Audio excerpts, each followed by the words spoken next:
Hello दोस्तों, Maven video series में आपका स्वागत है। दोस्तों, पिछले वीडियो में हमने सीखा कि मेवेन प्रोजेक्ट को कैसे हम इक्लिप्स में इंपोर्ट करते हैं, राइट। एंड ये प्रोजेक्ट है जिसे हमने इंपोर्ट करा था, राइट। इस प्रोजेक्ट में हम सीखेंगे कि pom.xml फाइल क्या होता है मेवेन प्रोजेक्ट्स में, राइट। तो सबसे पहले हम अंडरस्टैंड करते हैं what is POM. POM is just an abbreviation, right. POM का फुल फॉर्म क्या होता है? Project object model, right. और this is the central file as earlier I told you कि ये सेंट्रल फाइल होता है पॉम मेवेन बेस प्रोजेक्ट में, राइट। और ये कहाँ पे हमेशा रिसाइड करता है? ऑलवेज प्रोजेक्ट रूट डायरेक्टरी में रहेगा आपको, राइट। आप देख सकते हैं प्रोजेक्ट के रूट डायरेक्टरी में ही है। नाउ थिंग इज दैट कि ये जो pom.xml में जो भी कंटेंट है, राइट, जो भी कॉन्फ़िगरेशनल स्टफ है उसे समझना बहुत इंपॉर्टेंट होता है, राइट।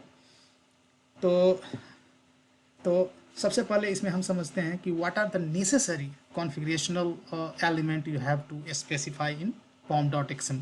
तो ये बहुत ही टिपिकल एग्जांपल है, बहुत सिंपल मेवेन बेस प्रोजेक्ट का। लेकिन आप जैसे जैसे प्रोजेक्ट की कम्प्लेक्सिटी बढ़ेगा उस तरह से इसमें बहुत सारे कॉन्फ़िगरेशनल स्टफ आप ऐड करोगे, राइट। तो स्टार्ट करते हैं टॉप से, right. Root element of this pom.xml is nothing but the project से यहाँ स्टार्ट होगा, प्रोजेक्ट लास्ट पे क्लोज हो जाएगा। This is the root element. और under this root element you have sub elements, right. ये सारे सब एलिमेंट्स है, राइट।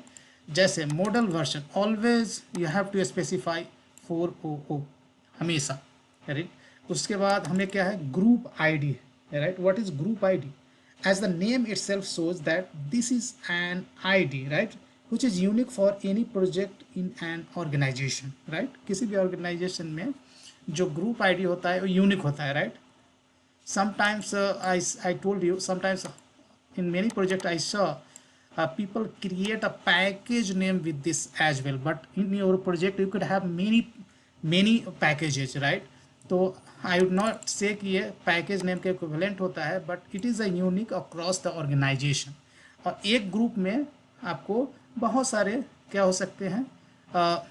पैकेजिंग हो सकते हैं, बहुत सारे जार्स बिलोंग कर सकते हैं, right. Now next is the artifact ID, right. What is artifact ID? This is usually defines the name of any project, right. आप देख सकते हो कि इसका प्रोजेक्ट का नेम और आर्टिफैक्ट आईडी एब्सोल्युटली सेम है। उसके बाद वर्जन क्या है? ये क्या वर्जन क्या रिप्रेजेंट करता है? This element is use to derive the version of any project. जैसे यहाँ snapshot, whenever you say snapshot version, that means this generated.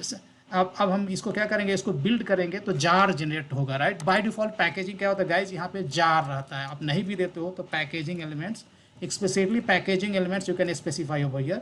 आप नहीं स्पेसिफाई करते हो तो जार होता है।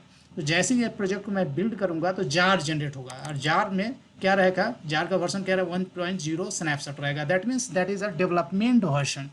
जैसे ही रिलीज वर्जन होगा तो यहाँ पे 1.0 रिलीज लिखा रहेगा, तो वो स्टेबल वर्जन होता है। People can use that version, right. तो you can specify the version, of course you can specify the packaging. Packaging could be jar, war, ये सारी चीज़ें हो सकता है। लेकिन आप पैकेजिंग नहीं दोगे तो बाय डिफॉल्ट यहाँ पे पैकेजिंग क्या होता है? जार होता है। नाउ प्रॉपर्टीज सेक्शन में आप बहुत सारे one and many properties you can define. जैसे यहाँ सोर्स कोड इनकोडिंग है, बाय डिफॉल्ट उसने UTF-8 डाल दिया है। उसके बाद Maven compiler source and target, right, 1.7 है गाइज। पहले मैंने कहा था जब मेवेन बाइनरी जब हम डाउनलोड करने गए थे तो उसी समय हमने देखा था कि मेवेन 3 के साथ आप काम करना चाहते हो, मिनिमम JDK वर्जन 1.7 होना चाहिए। तो बाय डिफॉल्ट उसने JDK 1.7 डाल दिया है। Source and target, what do you mean by source and what do you mean by target? Source का मतलब हुआ कि जैसे ही आप अपने प्रोजेक्ट के सोर्स को कंपाइल करेंगे, जावा सोर्स को कंपाइल करेंगे, तो make sure that is compiling using compiler version 1.7, but here we can change 1.8 कर सकते हैं। जब 1.8 कर देंगे तो our source will be compile with the compiler version 1.8, right. अब टारगेट 1.8 का क्या मतलब हुआ? टारगेट 1.8 का मतलब हुआ कि जो ऑलरेडी कंपाइल्ड क्लास है, right, make sure that is compatible with the version JRE 1.8 या कंपाइलर 1.8 के साथ कंपेटेबल है, राइट। उसके बाद आपको डिफरेंट सेक्शंस हो सकते हैं, जैसे डिपेंडेंसीज। जैसे मेरा प्रोजेक्ट ले सके JUnit पर डिपेंडेंट है, राइट। तो JUnit रिलेटेड डिपेंडेंसी मेवेन ने ऑटोमेटिकली यहाँ ऐड कर दिया है। Right, but you can have one and many dependencies over here. तो जैसे JUnit का डिपेंडेंसी यहाँ ऐड है, उसी तरह late say your project depends on the spring framework, तो स्प्रिंग रिलेटेड डिपेंडेंसी, फिर से यहाँ डिपेंडेंसी लिखना होगा, बहुत सारे डिपेंडेंसी रहेगा जहाँ पर स्प्रिंग रिलेटेड डिपेंडेंसी आप ऐड कर सकते हो। Tomorrow let say your project is going to depend on some other stuff, तो those kind of dependency you can add, right. Apart from that you can have some other elements as well, build हो सकता है, build के अंदर plugins हो सकते हैं, और भी कुछ कुछ एलिमेंट्स हो सकते हैं pom.xml में, जो हम ओवर द टाइम हम लोग सीखेंगे, राइट। और भी बहुत सारे वीडियोज़ आप मेरा फॉलो करेंगे, उसमें हर एक एलिमेंट्स के बारे में सीखेंगे। Plugins that is the most important one, वो सारी चीज़ें हम लोग सीखेंगे, राइट। अब हम इसे देखते हैं कि प्रोजेक्ट को बिल्ड कैसे करें। तो pom.xml उसमें राइट क्लिक करना है। अब डायरेक्टली आपको कमांड प्रॉम्प्ट से बिल्ड करने की ज़रूरत नहीं है, आप चाहे तो इक्लिप्स से भी बिल्ड कर सकते हैं। तो रन एज में जाना है, और ये सेकंड ऑप्शन है मेवन बिल्ड, उसके बाद 3 डॉट दिख रहा होगा, इस पर क्लिक करना है, राइट। अब गोल्स में आपको गोल स्पेसिफाई करना है, तो मैं देता हूँ क्लीन पैकेज, राइट। तो ये 2 गोल मैं स्पेसिफाई कर रहा हूँ, PACKAG पैकेज, राइट। तो क्लीन क्या है, क्लीन क्या करेगा, जो टारगेट डायरेक्टरी होता है मेवन का, उसमें यदि पहले से जनरेटेड आर्टिफैक्ट होगा या पहले से जनरेटेड बाइनरीज होगा या जितने भी फाइल्स होगा टारगेट में, उसको डिलीट कर देगा पहले। Clean that's the clean life cycle. Package क्या करेगा कि सोर्स कोड को फिर से कंपाइल करेगा, राइट। सोर्स कोड को कंपाइल करेगा, बाइनरी जनरेट करेगा, right, dot class file generate करेगा, आपका टेस्ट रन करेगा, राइट। और फिर फाइनल जार पैकेजिंग क्रिएट होगा जो आपको टारगेट में डंप कर देगा, राइट। और कंपाइल क्लास, फिर क्लासेस फोल्डर होता है टारगेट के अंदर, वहाँ करेगा, डंप कर देगा। फिर उसी तरह से आपके टेस्ट केसेस रन होंगे, जेन्युइन टेस्ट केसेस रन होंगे, टेस्ट केस रिपोर्ट जनरेट करेगा, ये सारी चीज़ें करेगा पैकेजिंग।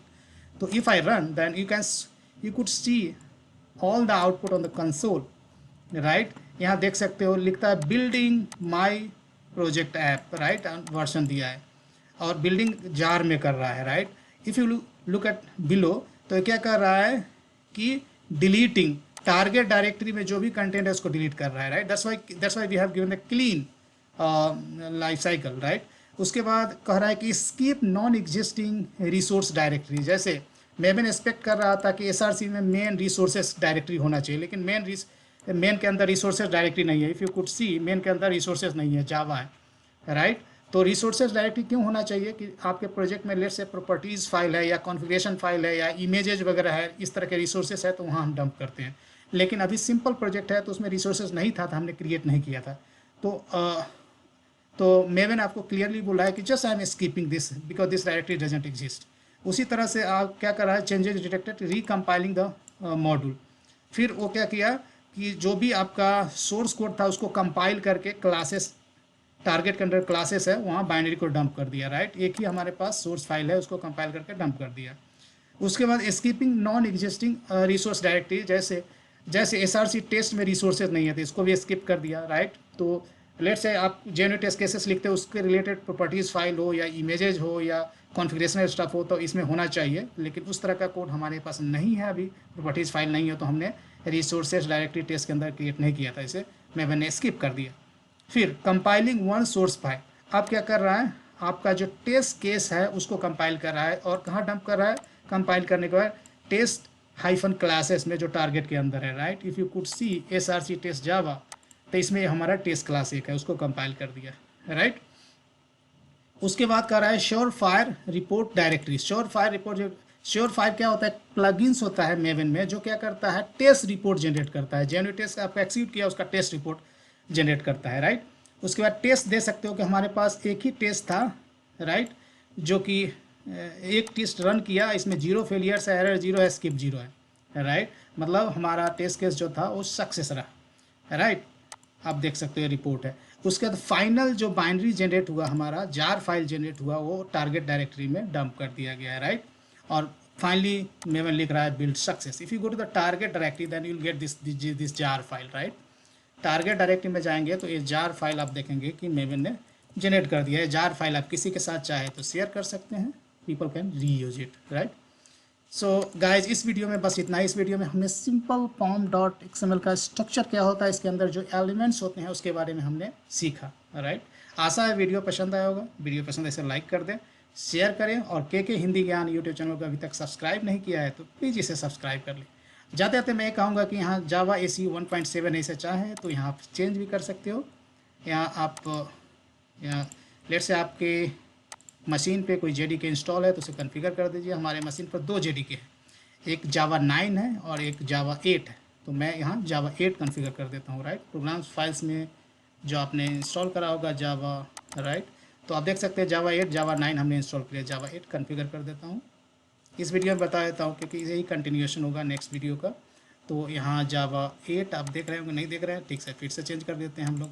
तो जावा 8, सॉरी ये मैंने सेलेक्ट किया क्या, हाँ यहाँ से सेलेक्ट करना होगा आपको जावा 8 जो अभी हमने कॉन्फ़िगर किया है। Right, now you can see why it is not changing man. हाँ, ये select work space default JDK 1.8 वाला है, ये सेलेक्ट कर लो तो अब जावा 8 हो गया। राइट, तो दोस्तों वीडियो देखने के लिए बहुत बहुत धन्यवाद और मिलते हैं अगली वीडियो में।